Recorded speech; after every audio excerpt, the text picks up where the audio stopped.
여러분, 우리 개신교를 영어로는 프로테스탄트다 이렇게 부릅니다.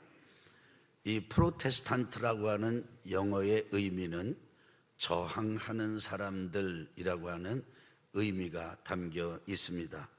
무엇에 대해서 저항한다는 의미일까요? 종교개혁의 뿌리를 이해하면 그 용어의 뜻이 이해가 됩니다.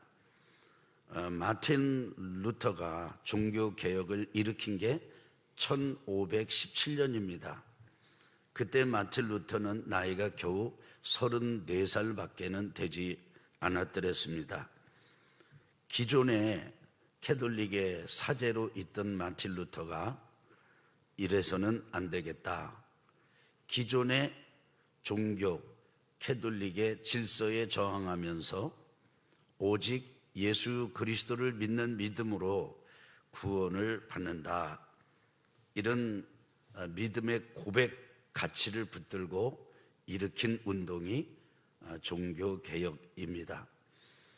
그러면서 자연스럽게 개신교, 그 뿌리 계속해서 이어져 나온 그 개신교도들은 기존의 이 캐톨릭에 대한 저항하는 저항 정신을 가지고 있었기 때문에 부르기를 프로테스탄트라 이렇게 부릅니다.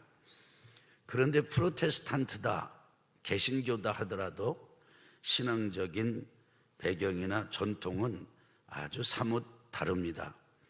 저는 처음 침례교회에서 신앙생활을 시작했고 지금은 감리교 목사로서 하나님을 섬기고 있습니다. 제가 처음 신앙생활했던 침례교회는 침례교회 중에서도 또 아주 이 독립 이 개교회의 자치, 이것을 중요하게 여기는 그런 침례교회였습니다. 일단 직분을 인정하지 않았습니다. 그리고 절기를 지키지 않았습니다. 직분을 임명한다든지 절기를 지키는 것은 타협하는 것이라고 그 교회 목사님이나 선교사님이 힘주어서 강조를 하신 말씀을 여러 번 들은 적이 있습니다. 제가 철이 없었을 때 제가 그 침례교회 다니면서 저는 이제 청주에서 신앙생활을 처음 시작을 했는데 뭣도 모르고 그 교회 어른 우리 성도님 인도를 따라서 청주 저 육거리 시장 옆에 있는 순복음교회 부흥회를 참석을 했습니다. 부흥회 참석했다가 놀래 죽는 줄 알았습니다. 그러니까 거기 보니까 머리가 허연 강사 목사님이 오셔서 말씀을 전하시는데요, 강단에서 막 춤을 추고 막 주여 부르짖게 기도하고 그 다음에 막 방언하고 그 다음에 앞에 북을 놓고 치고, 와, 정말 익숙하지 않았습니다. 그런데 그거보다 더 힘들었던 것은 거기를 딱 한 번 갔다 와가지고 그 이제 선교사님한테 자랑을 했어요. 갔다 왔다고. 그러고 그냥 아주 얼마나 혼을 아주 꾸지람을 받았는지 모릅니다. 타락한 데 갔다 왔다고. 절대 가서는 안 된다는 거예요.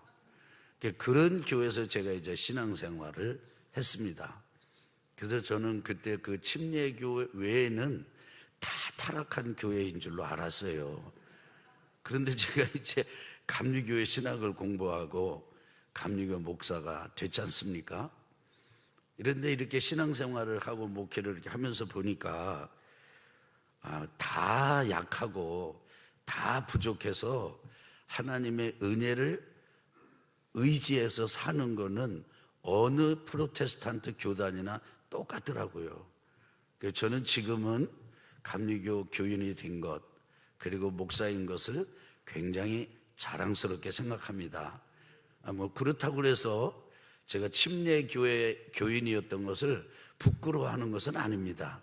그때는 그 모습대로 또 좋았어요. 근데 지금은 우리 감리교인이 돼서 여러분과 함께 이렇게 신앙생활하는 게 참 좋습니다. 직분을 이렇게 훈련을 하고 임명을 하고 이렇게 하는 것도 너무 좋고요. 그런데 또 그걸 경계하는 그 침례교회 그 선교사님과 목사님들의 그 중심에 있는 마음도 저는 이제 이해가 됩니다. 그래서 지금 무엇이 옳고 그르다 이렇게 나누지 않아도 편안하고 이해가 되는 세월이 흘렀습니다. 특별히 저는 이렇게 감리교 목사로서 절기를 맞을 때마다 이 절기를 따라서 신앙생활하는 게 참 얼마나 이게 귀하고 좋은가, 신앙생활, 영성생활 그리고 영성훈련에 도움이 되는가 생각하면 절기를 따라 지키는 것, 이것도 아주 즐겁게 생각합니다. 여러분 중에는 저처럼 신앙생활의 배경이 다양하실 겁니다.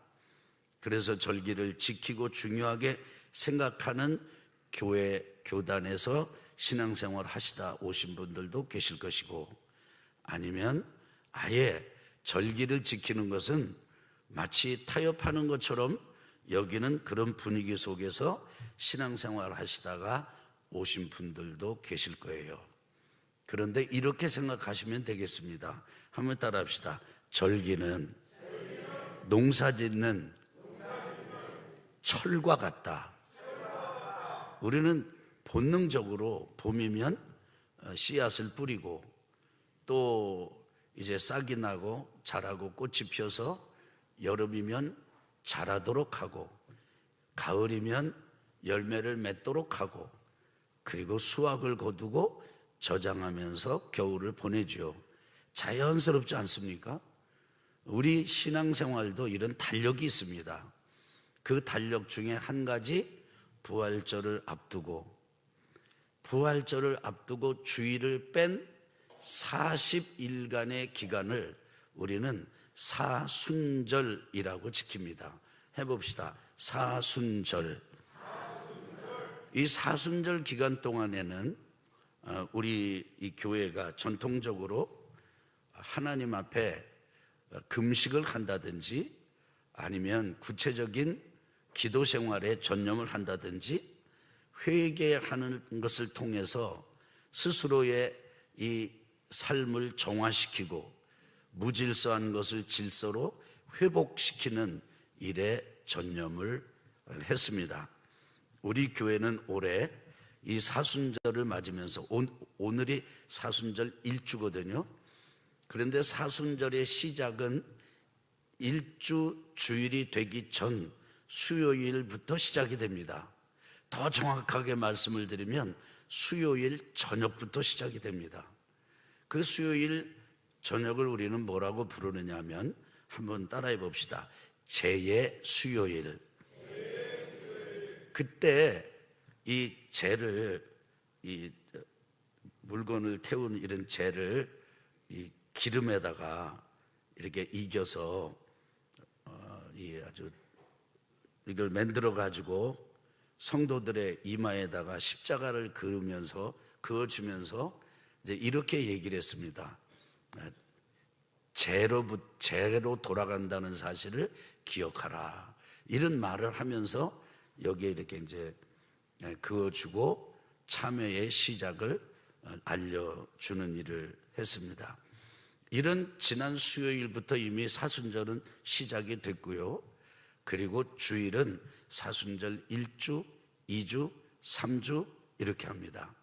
우리가 예수님의 성탄을 기다리는 절기를 대강절 혹은 대림절 이렇게 이름을 붙이고 1주, 2주 하면서 강단에 초를 준비해 놓고 그 초에 하나, 둘, 셋 이렇게 불을 붙여가면서 예수님의 성탄을 기다린 적이 있지요. 이 사순절에는 우리가 더 구체적으로 무엇을 어떻게 해야 되겠습니까? 우리 교회는 이번 사순절에는 두 가지를 하려고 합니다. 첫째는 사순절 새벽 다락방 기도회를 갖고자 합니다. 한번 해봅시다. 사순절 새벽 다락방 기도회. 이것은 사순절 기간 동안 토요일과 주일을 뺀 35일 동안 새벽에 모여서 기도하자라고 하는 것이 사순절 새벽 다락방 기도회입니다.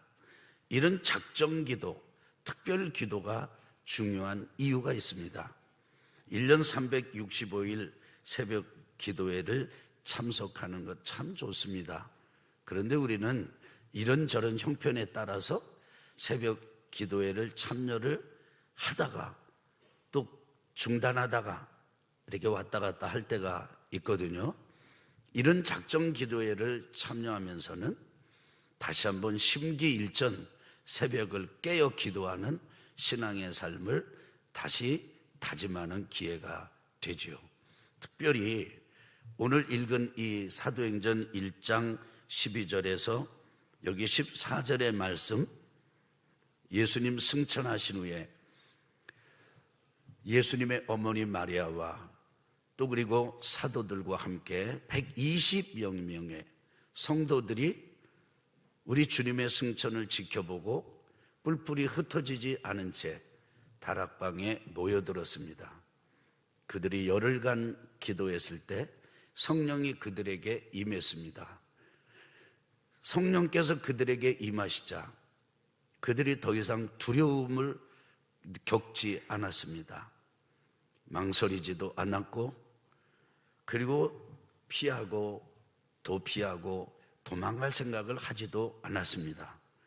하나님 나라의 전사 예수 그리스도의 아주 전도자요 전파자로 그냥 완전히 탈바꿈을 했습니다. 그들이 창립 멤버가 돼서 교회가 생겼는데 기독교 역사상 최초의 교회입니다. 한번 해봅시다. 예루살렘 교회. 그 예루살렘 교회가 바로 이 120여 명의 성도들이 다락방에서 모여서 기도했을 때 생긴 교회입니다. 이런 점에서 저는 우리 교회가 이번 사순절 새벽 다락방 기도회를 통해서는 성령의 은총을 새롭게 입음으로 우리 교회가 새 출발하는 그런 교회가 되기를 기대하고, 하나님께서 우리를 통해서 새 일을 행하시기를 기다리고 있습니다. 두 번째, 이번 사순절 기간 동안에 할 일은 한번 해보실까요? 세상을 바꾼 일주일. 예수님의 생애 마지막 한 주간의 행적, 우리는 그것을 고난주간의 행적이다 이렇게 부릅니다. 그 고난주간의 한 주간의 행적을 35번에 나누어서, 공간복음 우리 성경에 나오는 예수님의 행적을 35번에 나눠서 읽는, 묵상하는 일을 이번 사순절 기간 동안에 하고자 합니다. 그래서 매주 여러분 그 주보에 보면은 여기 주보 설교를 요약한 내용 끝자락에 말씀 묵상 선포 통독 일정표를 안내하고 있습니다. 거기 보면 묵상 그리고 선포 그 일정표가 월, 화, 수, 목, 금, 토, 주일 다 나와 있습니다. 혹시 여러분 우리가 말씀 묵상학교를 통해서 그리고 지난 10여 년 동안 제가 여러분에게 강조를 드린 대로 말씀 묵상을 하는 분들은 그 방법대로 하시기를 바라고, 그 말씀 묵상을 하지 않는 분들이라 할지라도 이번 사순절 기간 동안에는 주보의 이 부분을 보고 요일에 맞춰서 적어도 그 요일에 그 내용을 한 번, 두 번, 세 번 이렇게 읽어보는 기회를 가지시기를 바랍니다. 제가 여러분에게 보장합니다. 진정한 마음으로 성경을 읽고 생각하면서 읽으신다면 여러분 신앙 인생의 성장의 계기가 되리라 저는 확신합니다. 꼭 그렇게 하시기를 바라면서 오늘 저는 우리가 이제는 함께 모여서 기도합시다 라고 하는 말씀을 제목으로 하나님의 은혜를 나누고자 합니다. 참 하나님께서요 새로운 일을 하기를 원하세요. 하나님은 새로운 일을 하기를 원하십니다. 교회를 통해서도 그렇고 나라를 통해서도 그렇고 지역을 통해서도 그렇고 개인을 통해서도 그렇고 가정을 통해서도 그렇습니다. 우리나라가 지금 얼마나 아주 큰 진통의 한복판 가운데 있습니까? 참 힘들죠. 지금 우리나라 성도들의 우리나라 대한민국 국민들의 이 내면, 이 정서는 아주 울분이 있고 뭐 의견이 이러냐 저러냐를 떠나서 아주 분노가 가득하고 왜 이런 일이 일어나나 아주 혼란을 경험하고 있습니다. 힘들지요. 저도 참 힘들었습니다. 그래서 이걸 어떻게 해야 되나, 뭔가 성도들에게 이 시국을 볼 수 있는 안목을 내가 좀 제시해 줄 수 있다면 참 좋겠다. 그래서 그동안에 어떤 이 매스미디어를 통해서 듣는다든지 혹은 뭐 여러 가지 이런 방법으로 우리 모두 이렇게 접하는 소식들이 있지 않습니까? 그것들을 면밀히 보면서 이걸 어떻게 좀 이해를 할까, 뭐 이런 노력을 안 한 바가 아닙니다. 그 성도들에게 강단에서도 설교를 좀 하면서도 뭔가 좀 제시해 보고 싶은 마음도 의욕이 없지 않았던 것도 아니에요. 있었어요. 그런데 한계가 느껴졌습니다. 모르겠어요. 이분의 얘기를 듣고 보면 이분의 얘기가 맞아요. 또 이분의 얘기를 듣고 보면 이분의 얘기가 맞습니다. 또 이렇게 진단하는 거를 또 들어보면 그것도 그래요. 또 저런 진단을 보면 또 그것도 그래요. 그 정말 하나님 앞에 기도하는 것을 멈추지 않았습니다. 여러분들께서도 그러시지만은 저와 같은 이 목회자로서 말 한마디를 이렇게 한다는 것은 굉장히 부담이 크고 그리고 생각이 많습니다. 그냥 하는 것 같아도 이렇게 어떤 말씀을 전하거나 할 때는 그 한 주간 내내 정말 하나님의 은혜 가운데 지내면서 받은 경험하는 말씀을 전하곤 하는 거예요. 저는 그동안에 시원하게 이런 겁니다, 이런 얘기 전 할 수가 없었습니다. 그런데 한 가지는 분명해졌습니다. 여러분 제 이야기를 한번 들어보십시오. 우리나라가 절대로 망하지 않을 것입니다. 잘못되지 않을 거예요. 제가 한 가지 깨달은 게 있어요. 이건 정말 제가 깨달았어요. 지금 이렇게 시끄러운 거요, 이거 지금 이 어려운 기간이 지나고 나면은 잘 되는, 합력해서 선을 이루는 전화 위복의 기회가 되리라. 이건 확실합니다. 그런데 그런 통찰은 어디에서 왔을까요? 다른 데서 온 게 아닙니다. 하나님의 말씀을 묵상하는 데서 내 뜻을 이룰 것이다, 내 뜻이 이루어질 것이다, 그리고 너는 그것을 위해서 기도해라, 이런 것을 이렇게 했을 때 새벽 예배 시간에 제가 이제 말씀 묵상을 인도하면서는 몇 차례 말씀을 드린 바가 있습니다만 얼마나 큰 평화를 누렸는지 몰라요. 여러분, 교회도 그렇습니다. 교회도 저의 꿈대로, 저의 계획대로라면은 지금 우리 교회는 예배당을 선교센터로, 선교기지로 이미 다 완성이 끝나고 우리 입주하고 다 거기서 지금 우리 있어야 됩니다. 열방의 사람들이 오면 모여와서 함께 예배할 수 있고, 그리고 우리 온 성도들이 연합 예배를 드려도, 한 번에 모여서 예배를 드려도 뭐 이곳저곳 나누지 않아도 되는 그런 널찍한 공간을 갖추고, 우리 찬양대가 오면은 연습할 데가 없잖아요. 나 미안해 그게.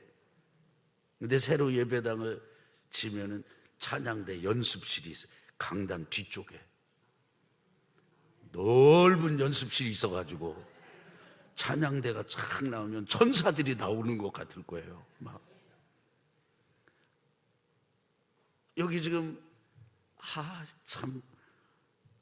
이 젊은 엄마들이 아기들 데려와서 예배를 드리는데 기저귀 하나 마음대로 못 갈아껴요. 우리가 예배당을 지면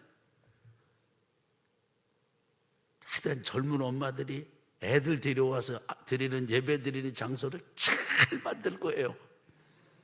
화장실도 넣고, 그래서 마음대로 기저귀 갈아 끼워도 뭐 문제 없고. 생각하는 바가 많습니다. 이미 그게 다 됐어야 돼요. 그리고 우리 교회가 지금 우리 새벽 예배 여러분 그렇게 기도하십니까? 우리 교회 성도님 중에서는요 10,000명을 놓고 기도하는 분이 계세요. 근데 이분이 그냥 10,000명을 놓고 기도한 게 아니에요. 기도하는데 하나님이 환상을 쫙 열어주셨어. 뭐 아멘 안 했지만은 그분에게는 아멘이요. 그 예배당이 그냥 꽉 찼더라는 거예요. 그런데 딱 할 때 10,000명 이런 영감을 받으셨어요. 그리고 이분은 계속해서 그 기도 지금도 하고 계세요. 그거 돼야 됐다니까요. 이미 끝났어야 돼요. 근데 아주 우리 설계도 못했어요. 저는 이것 때문에요 얼마나 제 마음이 힘들었는지 몰라요. 왜 이렇게 더디지? 내가 키가 늦게 커서 그렇게 이것도 더디나? 뭐 벨스러운 생각. 내가 뭐를 또 잘못해가지고 하나님께 믿게 보여서 이렇게 되나? 저 욕심 없거든요. 세계 선교와 아산에 죽어가는 영혼들을 건지는 것 외에는 다른 의도 없거든요. 그런데 왜 이렇게 안 돼? 너무 힘들었어요. 이거 왜 이럴까? 성도님 몇 분이 저보고 목사님 일단 내질르고 보시기 바랍니다. 그래서 짓자는 거예요. 일단 그냥 어떻게든지 짓재. 근데 여러분 저는 이미 내질러 봤어요. 땅 14,000평 사는 거 내질렀다고요. 그 내질르는 것도요 50대 하는 거예요. 김홍진 목사님 어디 계시대? 내질르는 게 50대 하는 거예요. 이게 또 쉽지가 않아요. 그래서 하나님 앞에 막 실쭉셀쭉했다. 제 영적 상태가. 하나님께서 저에게 주신 거예요. 이런 마음을 주셨어요. 너 멈췄지? 너 지금 내 뜻대로 뭐가 잘 안 되지? 내가 너를 통해서 새 일을 행할 거야. 내가 할 일은 나에게 귀를 기울이는 거야. 여러분의 가정은 어떻습니까? 여러분의 가정은 안녕하십니까? 여러분의 자녀들은 여러분이 의도한 대로 원하는 대로 그게 되세요? 아이들이 착착 따라주고 예배당 가자, 예배당 가라 그러면 애들이 그냥 착착 돼요. 너무 재밌는 거는 저 같은 경우는 교회를 다녀서 핍박을 받았거든요. 근데 어떤 성도님들의 가정의 자녀들은요 교회를 안 나간다고 핍박을 받아요. 이 무슨 말인지 잘 모르시나 봐요. 저는요 왜 교회를 나가느냐, 미쳤냐. 그리고 너 보니까 일주일에 한 번 교회 가는 게 아니라 매일 새벽 가고, 이제는 뭐 어쩌고 어째 신학을 공부해서 뭐 목사가 된다고? 미쳤네, 미쳤어. 이래가지고 교회 다니는 것 때문에 욕을 먹었단 말이에요. 근데 지금 거꾸로 여러분의 자녀들한테 잔소리하고 막 할 때 어떤 잔소리 하세요? 교회 나가라, 교회 나가라. 교회 안 나가서 핍박을 받아요. 어떻게 여러분 가정 하는 일 잘 되십니까? 사업 어떠세요? 직장 어떠십니까? 뭔가 잘 안 되는데 바로 지금 그걸 경험하고 있지는 않습니까? 여러분, 그것도요 다른 게 아니에요. 한번 해봅시다. 하나님께서 새 일을 행하신다는 사인이다. 여러분, 망한 것도요, 안 풀리는 것도요, 해결이 안 나는 것도 그냥 일반 사람들은 재수 없다, 운이 없다, 나는 왜 하는 일마다 이러냐 이렇게 하지만 하나님의 백성들은 평소에 막 움직일 때는 못 들어요. 내일에 바빠. 그런데 딱 뭐가 멈추고 잘 안 되면요, 할 일이 없어져요. 백수가 돼. 그때부터 사람들 끊어지고 다른 모든 것 끊어지면서 한번 교회 가볼까? 한번 기도해볼까?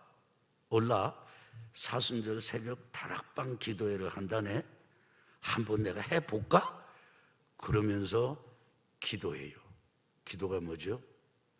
하나님께 귀를 기울이기를 시작하는 거죠. 그러면서 하나님의 뜻을 들어요. 한번 따라합시다. 아들아, 딸아, 내가 새 일을 행할 것이다. 근데 평소에는 바빠가지고 못 들어, 얘기해도. 그래서 하나님께서 중재시켜 놓는 거예요. 병 들었습니까? 병 들면요 활동 못 하지요. 병실에 누워 있습니다. 누워 있게 됩니다. 저도 지난주 이렇게 심장이 좀 좋지 않아 가지고 요 충무병원 심장내과에 가서 하루는 1박 2일, 또 그 다음 한참 있다가는 2박 3일 누워 있었어요. 그 율로 이렇게 해가지고 이렇게 해가지고 이 심장에다가 해가지고, 여러분 뭐 더 많이 하신 분들 계시지만 저는 심장에 이게 스텐트 철을 5개를 넣었어요. 가만히 생각해 보니까 철 심장의 사나이가 됐어요. 철 심장이 갖게 됐어요. 꼼짝없이 뭐 신방 와주세요, 뭐 해주세요. 아, 그거 병 걸려가지고 몸 약해지면요 올 스톱이요, 올 스톱. 그때 어떻게 하게 되게요? 제가 2박 3일 1박 2일 해보니까 첫째 입원하니까 잠을 그냥 푹 자도 좋더라고요. 하이가 무진장 잠을 잤어요. 두 번째는 잠 다 자고 나니까 기도가 돼. 주님, 저 이렇게 멈췄습니다. 사람 별거 아니더라고요. 병 들면 멈추는 거예요. 그런데 세상 사람들은 병 들어서 멈춘 거지만 우리가 건강하면 쌀쌀거리고 돌아다니느냐고 하나님께 귀를 기울이질 않아요. 근데 그때 진짜 하나님께 귀 기울이면 하나님이 하시는 말씀이 있어요. 한번 따라 합시다. 딸아, 아들아, 내가 너를 위해서 새 일을 행할 것이다. 충무병원에 보니까 우리 교회 청년들이 있어요. 그래가지고 목사님 그래서 뭐 티를 가져오기도 하고 막 이렇게 해서, 그래서 그 진짜 신방을 받는 느낌이 어떤 건지 알겠더라고요. 이게 아주. 여러분, 제가 여러분에게 오늘 한 가지 말씀 드릴 게 있습니다. 뭐가 잘 안 되세요? 그래서 뭐가 멈췄어요? 걱정하지 마세요. 하나님께 귀를 기울이시면 됩니다. 그럼요, 세상 사람이나 마귀나 아주 이런 것들은 꼴 좋다, 잘 됐다, 너 이제 끝났다 이래도요 하나님은 말씀하세요. 한번 해봅시다. 내가 너를 통해서 새 일을 행할 것이다. 아멘. 그래서 제가 여러분에게 말씀드리는 거예요. 그렇게 멈추지 말고 아예 알아서 멈추자. 그리고 모이자. 그리고 기도하자. 이번 사순절에 해봅시다. 그래서 담임 목사의 말에 언제 순종하겠어요, 여러분이요? 다른 거 순종하려고 하지 말고 기도하자 할 때 새벽에 깨어 기도하는 것 요거 하나 여러분 순종해 보시기를 바랍니다.